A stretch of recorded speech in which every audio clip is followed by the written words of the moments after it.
Assalamualaikum warahmatullahi wabarakatuh. Nama saya Zara Febiansah dari kelas 12 IPS akan mempresentasikan tentang G30 SPKI.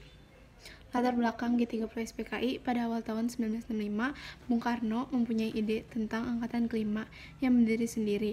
Terlepas dari TNI, pandangan lain mengatakan bahwa KPI lah yang mengusulkan angkatan kelima tersebut dan memensenjatai mereka petinggi angkatan darat. Tidak setuju, dan hal ini mengakibatkan rasa curiga antara PKI dan militer. Munculnya komunis di Indonesia. Dimulai dari kedatangan Neil Liat tahun 1883 sampai 1942 yang membawa paham komunis di Indonesia. Setelah setahun kedatangannya, ia mendirikan Institut Sosial Demokrasi Vereniging atau ISDV, Persikatan Sosial Demokrat Hindia.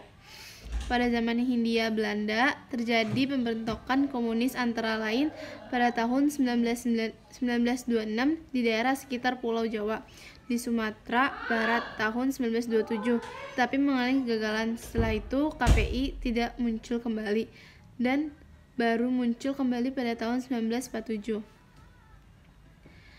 B. Gerakan G30 SPKI.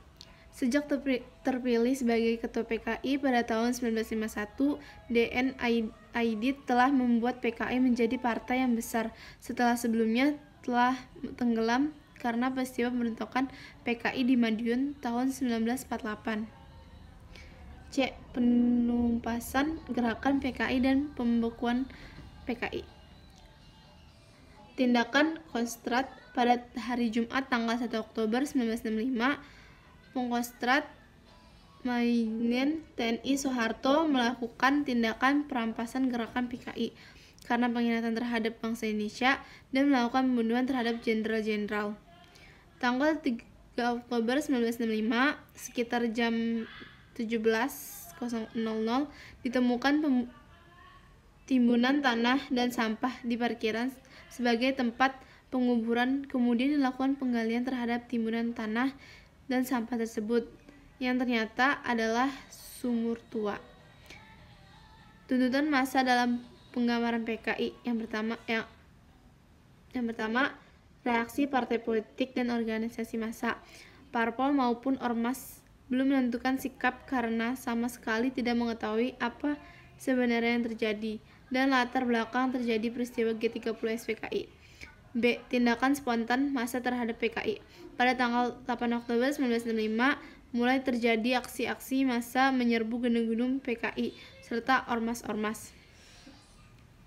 Kesimpulan, akhirnya dari Orde Lama ditandai oleh tragedi nasional yang biasa disebut Gerakan 30 September yang dilakukan oleh Partai Komunis Indonesia atau PKI.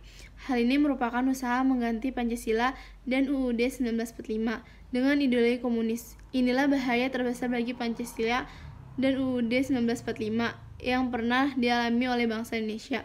Sekian presentasi dari saya.